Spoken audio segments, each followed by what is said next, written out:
Gagauzyan Bakanlık Komiteti danıştı halk topluşuna ki büyük ayın 14'ünü koyma avtonomiyanın yortulu günlerin sayısına söyledi öğrenmek bakanının başı Natalya Kristeva. Baksın bu inisiyativayı Gagauzya halk topluşu da yokunca çünkü o çalışmır bütünden kanuna göre. Koruma adeni Gagauz halkın adetlerine kabul edildi karar büyük ayın 14'ü olsun dinlenme günü uşaklar adeni. Natalya Kristeva'nın ışını da bu günü sıra gelecek öğrenme başka bir günde. 14 января объявлен выходным днем, согласно постановлению исполнительного комитета, которое принято.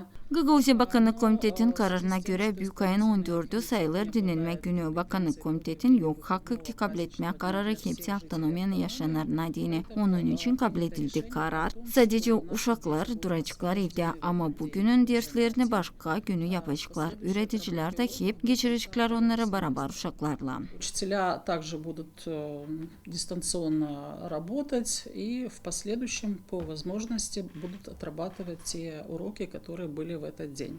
Ne bağlı uşak başçılarına Natalya Kristeva söyledi, yani onlar bulunurlar primariyaların balansında da kentler lazım kabul etsinler karar bu uğurda. Дошкольные учреждения. Uşak başçıları bulunurlar primariyaların balansında da Bakanlık Komitetin punktların birisi nasadiler primariyalara gitmeye bu yoldan da kabul etmek ki bugün olsun dinleme günü. И объявить для ребят выходной день, в том числе и дошкольного возраста.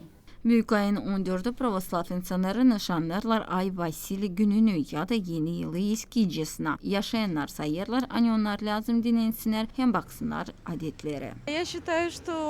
Bu halk yortusu insanlar onu bakırlar bu adetleri. Açan gelir hıy insanlar sevinirler. Analar babalar da lazım dinlensinler. Люди празднуют, это обычай, это традиции нашего народа, когда проходит как бы хей-хей, и люди веселятся. Bilmiyorum, ben evde olmayacağım, işteyim. Самый религиозный праздник. Yortu büyük hem din uğrunda da Ay Vasili günü. Ben düşünüyorum anne lazım dinlenmeye.